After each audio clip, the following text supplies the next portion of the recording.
সফল হওয়া মানুষের গল্পগুলো সবাই শুনবে, কিন্তু ব্যর্থ মানুষের গল্প কেউ শুনতে চাবে না। এটা চিরন্তন বাস্তব। আসলে যারা সফল হয়েছে তারা যে কথাগুলোই বলবে, এই কথাগুলোই যদি ভুলও হয় তারপরেও মানুষ বলবে ঠিক বলেছে। আর একজন ব্যর্থ মানুষ সে যদি সঠিক কথাও বলে, সেই কথাটা মানুষ বলবে কথাটা ঠিক হয়নি। তো সমাজ এমনই, যারা কর্মের কারণে যাদের ভাগ্যকে পরিবর্তন করেছে, সেই মানুষগুলোর গল্প আমরা সবাই শুনব। এটাই বাস্তব। এজন্য আমাদেরকে প্রতিনিয়ত কী করতে হবে? ভালো কাজ করতে হবে, যে কাজের মূল্যায়ন আছে। মানুষ যে কাজগুলোকে পছন্দ করে সেই কাজগুলো করতে হবে।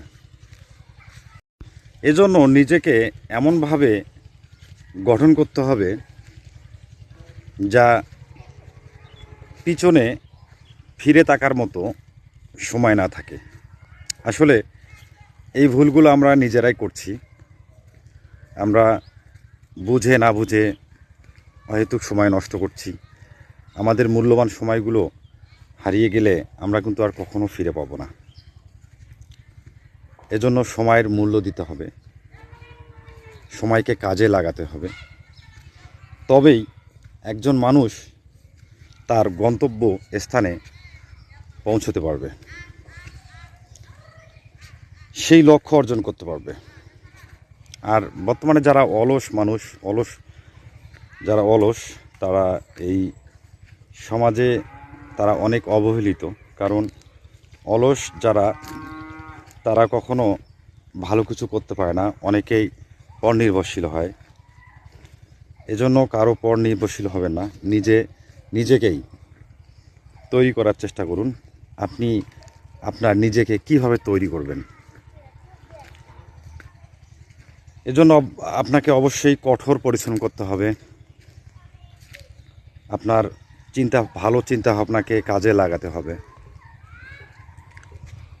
এভাবেই দিনের পর দিন এগিয়ে যেতে হবে। ব্যর্থ নয়, মানুষকে সফলতার গল্প শোনাতে হবে।